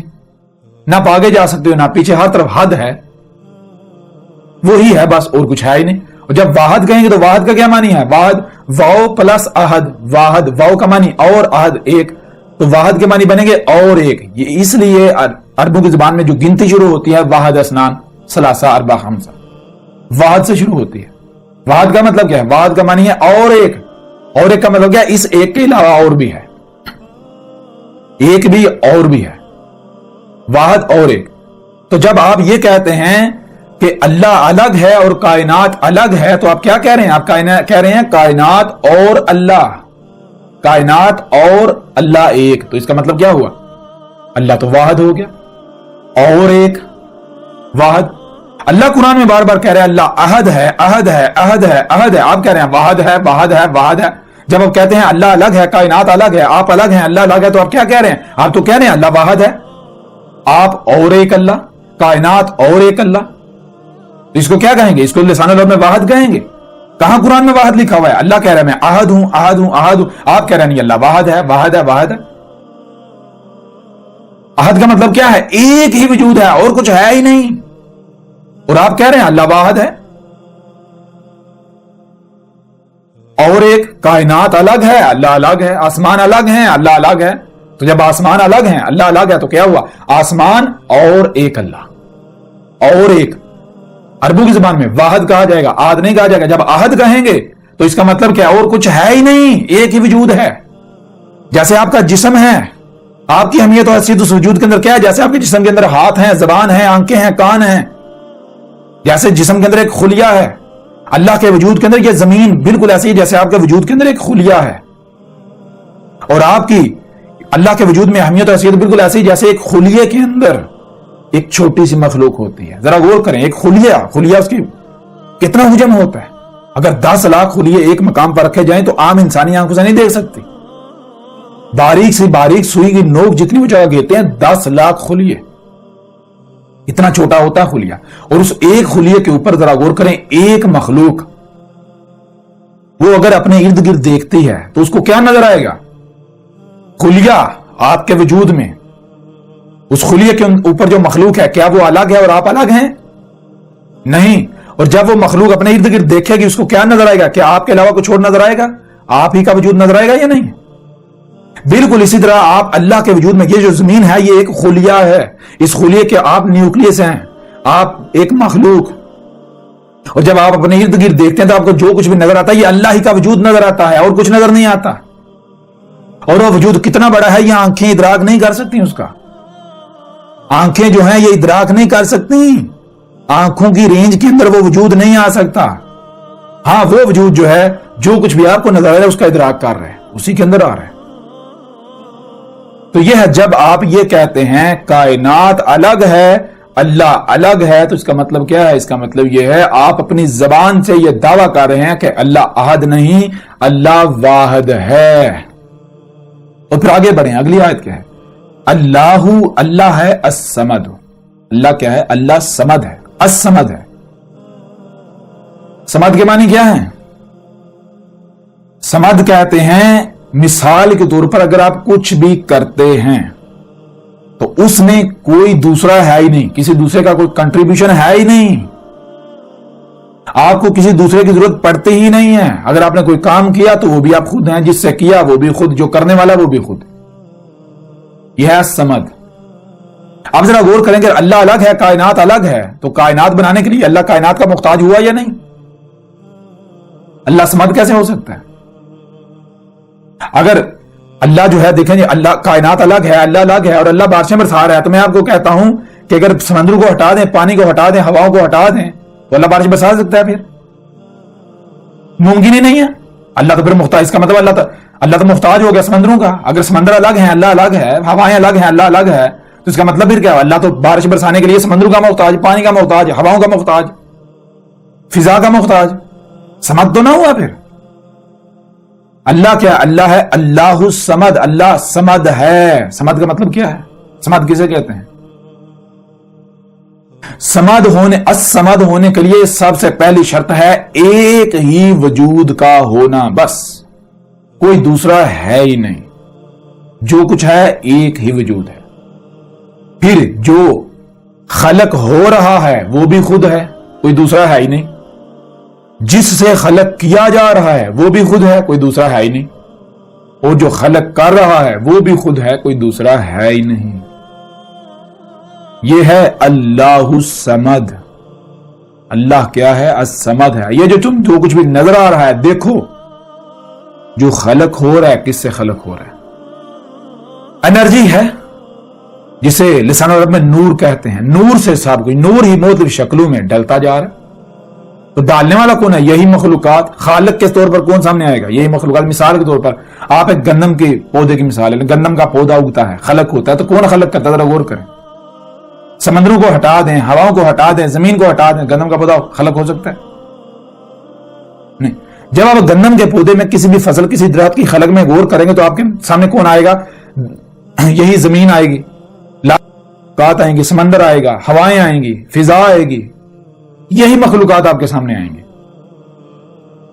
جس سے خلق ہو رہا ہے یہی میٹیریل, یہی مخلوقات. آپ مخلوقات کا مجموعہ خالق کی صورت میں آپ کے سامنے آئے گا. خالق بھی مخلوقات جو خلق ہو رہے ہیں, یعنی کہ یہی وہی ذات ہی آپ کو ہر صورت نظر آئے گی. آپ اپنی ہی تخلیق میں غور کریں, آپ کی تخلیق کیسے ہوئی. آپ کی تخلیق کے پیچھے یہی مخلوقات سامنے آئیں گی خالق کے طور پر. تو یہ ہے اللہ الصمد. الصمد کے معنی کیا ہیں؟ الصمد کے لیے سب سے پہلی شرط ایک ہی وجود کا ہونا, اس کے علاوہ کچھ ہے ہی نہیں. دوسری بات کہ جو خلق ہو رہا ہے وہ بھی خود ہے, جو خلق کر رہا ہے وہ بھی خود ہے, جس سے خلق کیا جا رہا ہے وہ بھی خود ہے, کوئی دوسرا ہے ہی نہیں. یہ ہے اللہ الصمد. اور اگلی آیت دیکھیں, لم یلد ولم یولد. لم یلد, لم ہرگز نہیں, بالکل نہیں. کیا نہیں؟ یلد. یلد کے معنی کیا ہے؟ لد کسے کہتے ہیں؟ پہلے یہ جانیں. لد کہتے ہیں لسان عرب کے اندر ایک وجود کا دوسرے وجود سے الگ ہونا، ایک وجود کا دوسرے وجود سے الگ ہونا، یا ایک وجود دوسرے وجود کو خود سے الگ کرے، ایک وجود دوسرے وجود سے الگ ہو، اس کو کہتے ہیں لد۔ تو یلد کیا ہے؟ یالد یعنی لم یلد، ہرگز یلد نہیں۔ کیا یلد کا مطلب کیا ہے؟ کہ اس اللہ ایسا ہرگز نہیں، اس نے ہرگز ایسے نہیں کیا کہ اس نے خود سے ایک دوسرا وجود الگ کر دیا ہو، اس نے کوئی دوسرا وجود الگ کیا ہو، ایسا ہے ہی نہیں، ایک ہی ہے بس۔ ایسا نہیں ہے کہ اس نے ایک وجود الگ وجود بنا دیا، نہیں۔ یہ کس کی نفی کی جا رہی ہے؟ یہ اسی کی نفی کی جا رہی ہے۔ مثال آپ کس سے پوچھتے ہیں اللہ کیا ہے؟ کہتے ہیں کائنات الگ، اللہ الگ۔ تو کائنات کو کس نے الگ کیا؟ کہتے ہیں کائنات کو اللہ نے پیدا کیا۔ پھر مطلب کیا ہوا؟ کون وجود میں لے کر آیا کائنات کو؟ اللہ۔ تو یہ یلد ہو گیا یا نہیں؟ جب کائنات الگ سے ایک وجود ہے اور اللہ وجود میں لے کر آیا تو اس کو لسان العرب کے اندر، عربوں کی زبان میں یلد کہتے ہیں۔ اللہ نے کائنات کو ایک الگ وجود دیا، یہ ہے الگ وجود آنا، یلد۔ اللہ کہہ رہا ہے میں نے کچھ بھی ایک دوسرا وجود نہیں الگ کیا، کوئی بھی وجود الگ نہیں کیا، ایک ہی ہوں اور کچھ ہے ہی نہیں۔ اور آگے کیا ہے؟ وَلَمْ يُولَدْ، اور نہ ہی اللہ کسی سے الگ ہوا، یعنی نہ ہی ایسا ہے کہ ایک کا وجود الگ ہے اور اللہ الگ ہے، نہیں، ایسا ہے ہی نہیں۔ لم یلد ولم یولد، اور یہی چیز اللہ سبحانہ وتعالی نے قرآن میں کئی مقامات پر بالکل واضح کر دی۔ کیا واضح کر دی؟ ذرا غور کیجئے گا۔ ان میں ایک سورت ہے سورہ البقرہ کی آیت نمبر 116، جس میں یہ کہا جا رہا ہے وَقَالُوا اتَّخَذَ اللَّهُ وَلَدًا سُبْحَانَهُ بَل لَّهُ مَا فِي السَّمَاوَاتِ وَالْأَرْضِ، یعنی وَقَالُوا، اور کہہ رہے ہیں۔ کیا کہہ رہے ہیں؟ یہ حال کا سیگا، اس وقت کی بات ہو رہی ہے۔ اللہ کہہ رہا ہے، اس وقت کہہ رہا ہے کہ یہ لوگ کہہ رہے ہیں، کیا کہہ رہے ہیں؟ کہہ رہے ہیں اتخذ اللہ ولدا، اللہ جو ہے اس نے ولد اخذ کر لیا، اللہ نے ایک الگ وجود میں لایا۔ کیسے کہہ رہے ہیں؟ ذرا غور کریں۔ کوئی زبان سے نہیں کہہ رہا، یہ اپنے عمل سے اور زبان سے بھی کہہ رہے ہیں، لیکن عربوں کی زبان میں نہیں، اپنی زبان میں کہہ رہے ہیں۔ کیا کہہ رہے ہیں؟ کہہ رہے ہیں اللہ الگ ہے اور کائنات الگ۔ تو مطلب کیا ہے؟ اس کا مطلب یہی تو ہے، اللہ نے ولد اخذ کر لیا۔ اور اس کا کیا مطلب ہے؟ جب اللہ الگ ہے، کائنات الگ ہے، اور کائنات جب نہیں تھی تو کون وجود میں لے کے آیا؟ جی اللہ وجود میں لے کے آیا۔ تو اللہ نے الگ سے وجود، کائنات کو الگ سے وجود دیا، تو مطلب کیا؟ اسی کو تو کہتے ہیں لسان العرب میں ولد اخذ کر لینا۔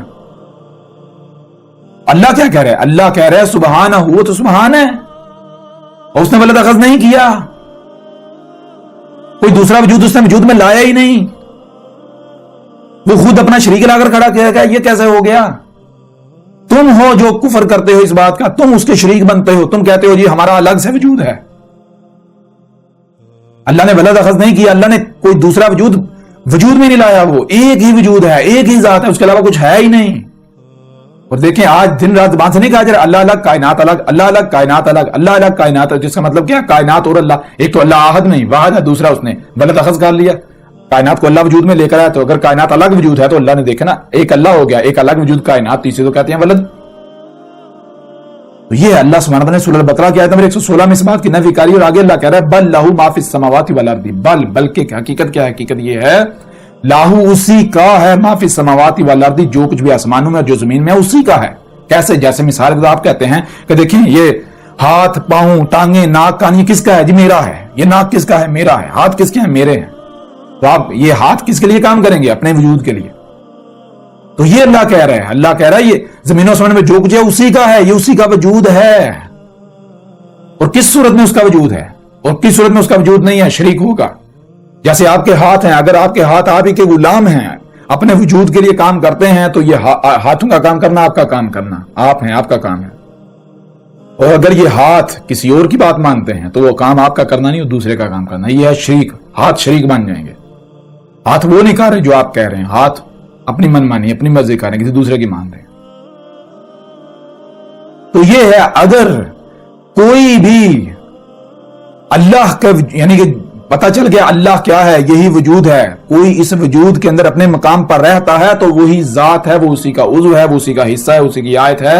اور اگر کوئی یہ کہتا ہے کہ اللہ الگ ہوں میں الگ ہوں اور کائنات میں وہ اللہ کے وجود میں چھیڑ چھاڑ کرتا ہے تو وہ اللہ کا شریک بن رہا ہے. اللہ نے گھوڑے گدے خچر آپ کی سواری کے ذرائع آپ کے کھانے پینے کے جو کچھ بھی وہ خلق کرتا ہے، کیسے خلق کرتا ہے ذرا غور کریں، فطرت کیسے وجود میں لاتی ہے. اور اگر آپ اپنا الگ سے وجود کے دعوے دار بن کر اس کی ضد پر اترتے ہیں تو آپ عملی طور پر اس کے شریک بن رہے ہیں. آپ یہ کہہ رہے ہیں تو الگ ہے ہم الگ ہیں، ہم اپنی مرضیاں کریں گے.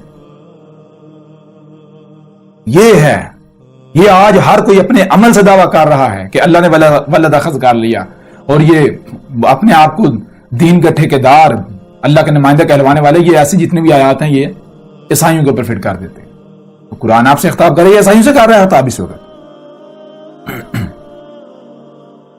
بہرحال اس طرح آگے بڑھے تو آگے بھی کچھ آیات ہیں ایسے ہی. یہی بات سورہ یونس کی آیت نمبر 68 میں ہے، 68 میں. اس میں قالوا اتخذ اللہ ولدا سبحانہ هو الغنی لہ ما فی السماوات و ما فی الارض. یہاں بھی وہی بات کی گئی. یہ کیا کہ یہ تو یہ کہہ رہے ہیں کہ اللہ نے ولد اخذ کر لیا، اللہ الگ ہے، کائنات الگ ہے، تو اللہ یہ واحد ہو گیا، احد تو نہ ہوا. اللہ کہہ رہا ہے وہ اس سے پاک ہے، اس نے کوئی دوسرا وجود میں نہیں لایا. وہ اپنا ہی شریک بلا تھوڑی کھڑا کرے گا، ایسا کیسے ہو سکتا ہے؟ اگر اللہ الگ ہے، کائنات الگ ہے تو شریک تو ہو گئی. شریک کسے کہتے ہیں؟ شریک تو کہتے ہیں ایک کے ساتھ دوسرا. تو جب کائنات الگ ہے، اللہ الگ ہے تو شریک تو ہو گیا، ولد ہو گیا، شریک ہو گیا، وہ احد ہی نہ رہا، واحد ہو گیا. اسی طرح سورہ الاسراء کی آیت نمبر 111 میں ہے وَقُلِ الْحَمْدُ لِلَّهِ الَّذِي لَمْ يَتَّخِذْ وَلَدًا وَلَمْ يَكُنْ لَهُ شَرِيكٌ فِي الْمُلْكِ وَلَمْ يَكُنْ لَهُ وَلِيٌّ مِنَ الذُّلِّ. تو اس آیت میں بھی بالکل واضح کر دیا گیا وَقُلِ الْحَمْدُ لِلَّهِ، اور کیا کہ اللہ کے لیے ہے ہی حمد. یعنی اللہ زی وہ ذات ہے لم یتخذ ولدا، جس نے ہرگز ولد اخذ نہیں کیا، کوئی دوسرا وجود اس نے وجود میں لایا ہی نہیں. ایک ہی وجود ہے اور اس کے علاوہ کچھ ہے ہی نہیں. ولم یکن لہ شریک، اور کسی کے لیے ایسا ہے ہی نہیں کہ کوئی شریک بنے اس کا، کوئی دوسرا وجود اس کے لیے، کوئی دوسرا یعنی کہ دوسرا وجود ممکن نہیں ہے ہی نہیں. اور اگر کوئی شریک بنے گا تو اسے برداشت نہیں کرے گا. اگر آپ فطرت سے مطابقت نہیں رکھیں گے، فطرت کی ضد بنیں گے تو وہ وجود آپ کو برداشت نہیں کرے گا. کیوں؟ آپ شریک ہونے کے دعوے دار ہیں. اگر آپ اسی کا وجود بنیں گے، اپنا مقام پہچانیں گے، جیسے مشین کے اندر پرزہ ہوتا ہے، اپنے مقام پر فٹ ہو جائے تو وہ مشین ہے، اور اگر اپنے مقام پر فٹ نہیں ہوتا تو وہ مشین کے ساتھ مطابقت نہیں رکھ رہا، اس کے ساتھ ضد بن چکا ہے، تو مشین اسے برداشت نہیں کرے گی. بالکل اس طرح اگر آپ جس مقصد کے لیے آپ کو وجود میں لائے، اگر آپ اسی جو آپ کی لائن ہے اس پر قائم ہو کر اپنے مقصد کو پورا کرتے ہیں تو آپ کا اپنا کوئی وجود ہے ہی نہیں، وہی ایک وجود ہے. آپ کا دیکھنا اسی کا دیکھنا، آپ کا بولنا اسی کا بولنا، آپ کا کام اسی کا کام. اور اگر آپ اس مقام پر قائم نہیں ہوتے، آپ کہتے ہیں میرا الگ وجود ہے، اللہ الگ ہے، تو آپ تو اس کے شریک بن رہے ہیں. تو لہذا شریک کو برداشت کرے گا؟ کبھی بھی برداشت نہیں کرے گا. اس کے لیے ہے ہی حمد. تو جس کے کام میں حمد ہے وہ اس کا وجود ہے، جس کے کام میں حمد نہیں ہے، جس میں حمد نہیں ہے وہ اس کا شریک بن رہا ہے. اب آپ دیکھیں آپ کیا کر رہے ہیں. اس طرح سورہ الکہف کی آیت نمبر 4 میں بھی ہے وَيُنذِرَ الَّذِينَ قَالُوا اتَّخَذَ اللَّهُ وَلَدًا.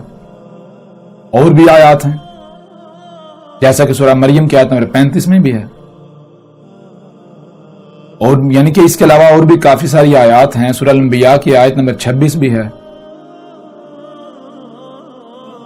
سورہ المومنون کی آیت نمبر 91 بھی ہے. سورہ الفرقان کی آیت نمبر 2 بھی ہے الذی لہ ملک السماوات والارض ولم یتخذ ولدا ولم یکن لہ شریک فی الملک وخلق کل شیء فقدرہ تقدیرا.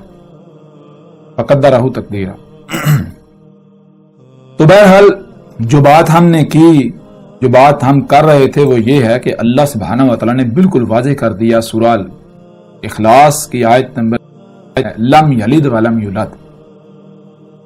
بھائی نہ تو اس نے کوئی وجود الگ کیا ہے اور نہ ہی وہ کسی سے الگ ہوا ہے. ظاہر بات اگر الگ کرے گا تو احد نہیں رہے گا، واحد ہو جائے گا. ایک وہ جو وجود اس نے وجود میں لایا ہے، ایک وہ خود واحد. اور اگر وہ یعنی کہ وہ کسی سے الگ ہوا تو جس سے الگ ہوا ہے ایک وہ، اور جو الگ ہوا ہے ایک وہ، تو یہ احد نہیں واحد ہو گیا، دو ہو گئے. اللہ کیا کہہ رہا ہے؟ قل ہوا اللہ احد، اور صرف احد نہیں، احد، جب تک جو موجود ہے ایک ہی وجود تو یہ اللہ ہے، تو جو پیچھے ماضی میں چلا جاتا ہے وہ اللہ ہا ہو جاتا ہے، اور جو آگے مستقبل میں آنا ہے وہ اللہ ہی ہوتا ہے، اور جو سرکل چل رہا ہے احدن، ایک ہی وجود جو موجود چل رہا ہے یہ ہے اللہ، اللہ ہے۔ اور آگے دیکھیں ذرا غور کریں، وَلَمْ يَكُنْ لَهُ كُفُوًا أَحَدٌ، یہاں بھی احد، وا اور لم ہرگز نہیں، بالکل نہیں، یکن کہ ہو رہا ہے، ہو جائے، لہو اس کے لیے، کس کے لیے؟ جو بھی یہ دعویٰ کرے کہ میں اللہ ہوں، تو دیکھیں کیا وہ احد ثابت ہوتا ہے؟ ایک ہی وجود ثابت ہوتا ہے۔ مثال کا کوئی بندہ ہے، کوئی شخص ہے، وہ کہتا ہے جی میں اللہ ہوں، تو اس سے پوچھیں کیا تو اللہ ہے؟ اس سے مراد یہ ہے کہ یہ جو 5-6 فٹ کا بشری جسم ہے یہ ہے تو اللہ؟ تو اگر وہ کہے ہاں یہ میں اللہ ہوں، تو دیکھیں وہ احد ثابت ہوتا ہے؟ وہ تو احد ثابت نہیں ہوتا، کیوں؟ وہ واحد ہو جاتا ہے، وہ اور درخت اور چرند اور پرند اور سمندر اور پہاڑ اور زمین اور ستارے اور سیارے، اس طرح جو بھی جسے بھی کوئی بھی کہتا ہے کہ فلاں اللہ ہے، وہ اللہ ہے، تو دیکھیں وہ احد ثابت ہوتا ہے۔ جو احد ثابت ہو جائے وہ اللہ ہے، کیوں؟ اللہ کے علاوہ کوئی احد ثابت ہو گئی نہیں۔ تو یہ ہے وَلَمْ يَكُنْ لَهُ كُفُوًا أَحَدٌ، کسی کے لیے ہے ہی نہیں کہ وہ کفایت کر جائے، احد ہو جائے، احد ثابت ہو جائے۔ جو احد ثابت ہو جائے گا وہی اللہ ہے۔ تو غور کریں، جو بھی اللہ ہونے کا دعویٰ کرے تو دیکھیں وہ احد ثابت ہوتا ہے، اگر تو احد ثابت ہو جائے تو وہ اللہ ہے، اگر احد ثابت نہیں ہوتا تو وہ اللہ نہیں ہے۔ اب آپ کے اوپر یہ بات بالکل کھل کر واضح ہو گئی، اللہ کیا ہے۔ اللہ کوئی کائنات سے الگ اوپر آسمانوں پر چڑھ کر نہیں بیٹھا ہوا۔ یہ عقیدہ و نظریہ کن کا تھا؟ ذرا غور کریں۔ سورہ جمعہ کی آیت نمبر 2 کو اٹھا لیں، اس کے علاوہ اور بھی آیات ہیں آپ کے سامنے رکھتے ہیں، ان میں اللہ سبحانہ و تعالیٰ کا کیا کہنا ہے۔ سورہ الجمعہ کی آیت نمبر 2 میں اللہ سبحانہ و تعالیٰ کا کیا کہنا ہے؟ هو الذی، ہوا کیا ہے؟ ذرا غور کریں، ہوا دیکھیں کیا جو موجود ہے، اور کرتے جائیں تو جو موجود ہے اور کرتے جائیں، وہ وجود جو ہے، یہ وجود جو ہے یہ کیا؟ الذی، یہی وہ ذات ہے۔ کون ذات؟ اللہ۔ ہوا الذی، ہوا ہی اللہ کی ذات ہے، اللہ ہے۔ آگے کیا؟ بعث فی الامین رسولا، بیس کیا تھا امین میں ایک رسول، منہم، انہی سے۔ اور جب بیس ہوتا ہے تو کیا کر رہا ہے؟ یتلو، تلاوہ کر رہا ہے، یعنی پوری ترتیب کے ساتھ، حکمت کے ساتھ اللہ کی آیات کو کھول کھول کر واضح کر رہا ہے۔ وہی علیہم آیات ہی، ان پر اس کی آیات جو ہیں، اسی کی آیات کھول کھول کر پوری ترتیب کے ساتھ واضح کر رہا ہے۔ اور نتیجہ کیا نکلتا ہے؟ وہ یزکیہم، ان کا تزکیہ ہو رہا ہے، ان کو بالکل خالص بنا رہا ہے، ان کے اندر سے گندگیاں نکال رہا ہے، خالص اللہ کا غلام بنا رہا ہے۔ جیسے آپ کے وجود کے اندر ایک عضو ہوتا ہے، جیسے مشین کے اندر پرزا ہوتا ہے، جب پرزا پرفیکٹ ہو جائے، مشین کے اندر فٹ ہو جائے تو پھر وہ مشین ہے، اس کا اپنا کوئی وجود نہیں، بالکل ایسے خالص بنا رہا ہے۔ وَيُعَلِّمُهُمُ الْكِتَابَ، اور جو الکتاب تھی اس کا وہ سکھا رہا ہے، الکتاب کا علم دے رہا ہے، کسی کو پتہ ہی نہیں الکتاب کیا ہے۔ بہرحال والحکمت، اور حکمہ کسے کہتے ہیں؟ کب، کہاں، کیوں، کیسے، کتنا، ان سوالات کے جو جوابات ہوتے ہیں، فیصلہ کرنا، کوئی کام کرنا ہے کب کرنا ہے، کہاں کرنا ہے، کیسے کرنا ہے، کیوں کرنا ہے، کتنا کرنا ہے، تو ان سوالات کے جو جوابات ہیں اس کو کہتے ہیں حکمہ۔ اور آگے وَإِن كَانُوا مِن قَبْلُ لَفِي ضَلَالٍ مُبِينٍ، یہ ہے اصل بات، وہ یہ ہے کہ اللہ یہ کہہ رہا ہے وا اور ان، اگر کانو قدر میں یہ بات کر دی گئی کہ ہو رہے ہیں، کیا ہو رہے ہیں؟ من قبل، اس سے پہلے، لفی، ان کے لیے کیا ہے؟ وہ کس میں ہیں؟ ان کے لیے ہے کہ وہ میں ہیں ضلال مبین، 100% ہر لحاظ سے کھلم کھلا گمراہیوں میں۔ یعنی اللہ سبحانہ وتعالی نے اس آیت کے آخر میں بالکل واضح کر دیا، اپنا قانون بیان کر دیا کہ جب دنیا میں جو امیین ہیں وہ 100% ضلال مبین میں ہوتے ہیں، گمراہیوں میں ہوتے ہیں، نور کی ایک کرن بھی نہیں ہوتی، اس وقت ہوا یہی جو فطرت ہے یہ اپنا نمائندہ کھڑا کرتی ہے، رسول کھڑا کرتی ہے، بیس کرتی ہے اس وقت۔ یعنی اگر نور کی ایک بھی کرن ہو، رائی برابر بھی حق ہو، تو اللہ رسول بیس نہیں کرتا، یہ اللہ کا قانون ہے۔ اللہ سبحانہ وتعالی نے اس آیت میں بالکل واضح کر دیا وَإِن كَانُوا مِن قَبْلُ لَفِي ضَلَالٍ مُبِينٍ، اگر رائی برابر بھی حق موجود ہو تو اللہ رسول بیس نہیں کرتا، اگر نور کی ایک بھی کرن ہو تو اللہ رسول بیس نہیں کرتا، اللہ اسی وقت رسول بیس کرتا ہے جب 100% گمراہیاں ہوتی ہیں، نور کی ایک کرن بھی ہوتی ہے۔ میں اب آپ سے سوال کرتا ہوں کہ اللہ اوپر آسمانوں پر ہے، یہ کن کا عقیدہ و نظریہ ہے؟ یہودیوں اور عیسائیوں کا محمد علیہ السلام کی بعثت سے قبل یہ متفقہ عقیدہ تھا، اور آج بھی ہے کہ اللہ اوپر آسمانوں پر بیٹھا ہوا ہے، کائنات الگ ہے، اللہ الگ ہے۔ یہودیوں اور عیسائیوں کا یہ عقیدہ تھا، مشرکین عرب کا یہ عقیدہ تھا کہ زمین جیسے پلیٹ ہوتی ہے، 7 تہہ اور تہہ پرتیں، یہ 7 زمینیں ہیں اور 7 آسمان ان کے گرد یہ گیسوں کے ساتھ یہ جو ہے 7 آسمان ہیں، اور ان 7 آسمانوں کے اوپر تخت لگا ہوا، اس تخت کے اوپر اللہ بیٹھا ہوا ہے۔ وہ تخت کیا؟ وہ عرش ہے۔ یہ عقیدہ و نظریہ تھا کن کا؟ مشرکین عرب کا اور یہود و نصارہ کا، یہودیوں اور عیسائیوں کا، اور آج تک یہی عقیدہ چلا رہا ہے۔ میں آپ سے سوال کرتا ہوں کہ جب بنیاد ہی پرفیکٹ تھی، اگر اللہ یہی تھا جو یہودی عیسائی جسے کہہ رہے تھے، جسے مشرکین عرب کہہ رہے تھے، تو اللہ نے رسول بیس کیوں کیا؟ کیوں؟ اللہ خود اسی قرآن میں کہہ رہا ہے کہ اللہ اپنے قانون کے خلاف ہی نہیں کرتا۔ جب اللہ کا قانون ہی ہے کہ اللہ رسول سے وقت بھیجتا ہے، جب دلال مبین میں ہوتے ہیں امین، تو پھر یہ کیسے ہو گیا کہ اتنے بڑے موضوع کے اوپر بنیاد میں وہ بالکل حق پر تھے، اللہ کے بارے میں بالکل ان کا عقیدہ و نظریہ حق تھا، اور اللہ نے رسول بیس کر دیا؟ کیسے ہو سکتا ہے؟ اگر تو وہ حق پر تھے، اللہ آسمانوں پر تھا، وہ حق پر تھے، تو اس کا مطلب یہ ہے کہ محمد اللہ کا رسول تھے ہی نہیں، محمد اللہ کا رسول تھا ہی نہیں۔ اور اگر محمد اللہ کا رسول آپ تسلیم کرتے ہیں تو اس کا مطلب یہ کہ یہودی اور عیسائی جو اس وقت عقیدہ پایا جاتا تھا وہ بالکل باطل و بے بنیاد تھا، اس میں حقیقت بالکل نہیں تھی۔ اور یہی تو پورے قرآن کو اٹھا کر دیکھیں، محمد علیہ السلام نے کیا کہا؟ محمد علیہ السلام نے کہا اللہ اکبر۔ اللہ اکبر کے الفاظ پورے قرآن میں آپ کو نہیں ملیں گے۔ یہ تو محمد علیہ السلام نے کہا اللہ اکبر۔ جب انہوں نے کہا اللہ آسمانوں پر ہے تو محمد علیہ السلام نے اللہ اکبر۔ اللہ کیا ہے؟ غور کریں، اللہ ہے، اکبر کیا ہے جو بڑا ہے؟ دیکھو تم کہہ رہے ہو اللہ آسمانوں پر ہے، تو اگر اللہ آسمانوں پر ہے تو آسمان بڑے ہوئے یا اللہ؟ اور آسمان الگ ہے اور اللہ الگ ہے، تو اس کا مطلب کہ اللہ نے ولد اخذ کر لیا، وہ احد ہی نہ ہوا، وہ تو واحد ہو گیا۔ تو یہ محمد علیہ السلام نے کہا اللہ اکبر۔ اللہ ہے، کیا ہے؟ اللہ اکبر، جو بڑا ثابت ہو جائے اللہ ہے، بات ختم ہو جائے۔ اگر تو آسمانوں پر چڑھا ہوا بڑا ثابت ہوتا ہے تو اللہ ہے، اگر نہیں بڑا ثابت ہوتا تو پھر اللہ ہے ہی نہیں۔ اگر آسمانوں پر چڑھا ہوا احد ثابت ہو جاتا تو وہ اللہ ہے، اگر وہ آسمانوں پر چڑھا ہوا احد ثابت نہیں ہوتا تو وہ اللہ ہے نہیں۔ وہ تمہارے اپنے عقائد و نظریات ہیں، اور یہی چیز قرآن کے اندر ہے۔ اس وقت دیکھیں مانا کتنوں نے تھا، محمد علیہ السلام نے تو حق حال لحاظ سے کھول کھول کر واضح کر دیا تھا، لیکن مانا کتنوں نے، تسلیم کتنوں نے کیا؟ بہت کم تھے، 80-82 جو ایمان لے کر آئے۔ باقی تو بعد میں گردن جانے کے خوف سے، موت کے خوف سے اسلام لائے تھے۔ اسلام لانا ایمان لانے کو تھوڑے کہتے ہیں، اسلام لانا تو کہتے ہیں سرنڈر کرنا، جھکا دینا اپنے آپ کو۔ بھائی اب جو کہیں گے مانیں گے کیوں؟ گردن جو جائے گی۔ ایمان لانا کہتے ہیں دل سے تسلیم کرنا، تو دل سے تسلیم کرنے والے تو 80-82 تھے، باقی تو سارے اسلام لائے تھے، سرنڈر کیا تھا۔ محمد علیہ السلام کی دعوت کو تھوڑی مانا تھا۔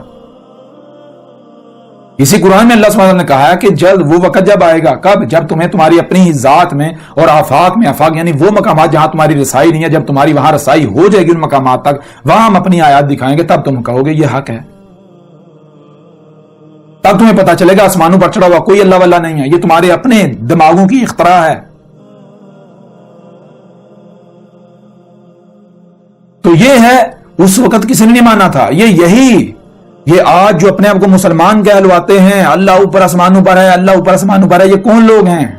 یہ وہی مشرکین عرب، آباء و اجداد نسل در نسل چلتے آ رہے۔ یہ اس وقت ان کے نہ آباء و اجداد ایمان لائے تھے، نہ بعد میں یہ لے کر آئے، انہوں نے وہ فکر بھی نہیں کیا۔ جیسے وہ اندھو کی طرح اپنے آباء و اجداد کے پیچھے چلتے رہے، یہ بھی اندھو کی طرح اپنے آباء و اجداد کی طرح جو نسل در نسل آ رہا ہے اسی کے پیچھے چل رہے ہیں، اندھو کی طرح دوڑ رہے ہیں، پتہ ہی نہیں کسی چیز کا۔ تو بہرحال چیز یہ ہے کہ محمد علیہ السلام کو جب اللہ نے بیس کیا، اگر تو یہود و نصارہ، یہودی عیسائی اور مشرکین عرب اپنے دعوے میں سچے تھے، ان کا یہ نظریہ حق تھا کہ اللہ الگ کائنات سے الگ اوپر آسمانوں پر ہے، تو پھر بلا شک و شبہ محمد اللہ کے رسول تھے ہی نہیں۔ اور اگر محمد اللہ کے رسول تھے تو پھر اس کا مطلب بالکل واضح ہے کہ یہودیوں اور عیسائیوں کا جو اللہ کے بارے میں عقیدہ نظریہ تھا بالکل جھوٹا، بے بنیاد تھا، کلعدم تھا، اس کا کوئی وجود تھا نہیں، ان کی اپنی دماغوں کی اختراع تھی۔ یہی تو پورے قرآن میں بیان کیا گیا۔ اللہ اسی قرآن میں بیان کرتا ہے، کیا اللہ تو اسی قرآن میں کہتا ہے کہ رسول اسی موضوع کو زیر بحث لاتا ہے جس میں لوگ اختلاف کر رہے ہوتے ہیں، حق پر نہیں ہوتے۔ تو پورے قرآن میں اللہ کے موضوع پر بار بار بات کی گئی۔ اگر وہ نظریہ و عقیدہ حق تھا تو اللہ نے قرآن میں بات کیوں کی؟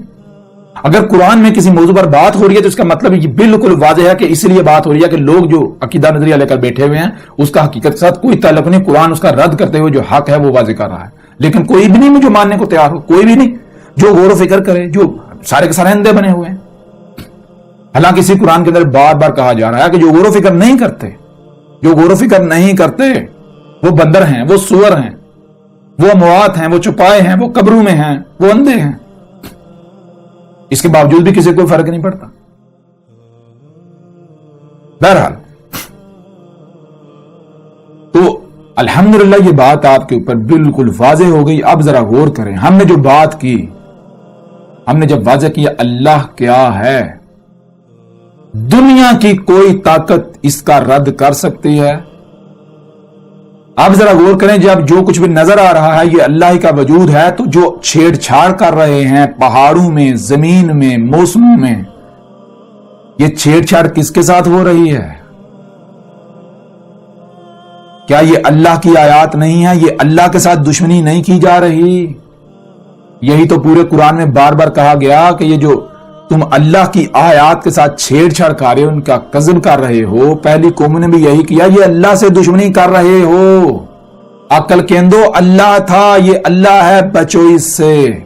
تم اللہ سے دشمنی کر رہے ہو، بچو۔ لیکن کوئی بھی نہیں، یہ ہے نہیں جو سننے کو تیار ہو۔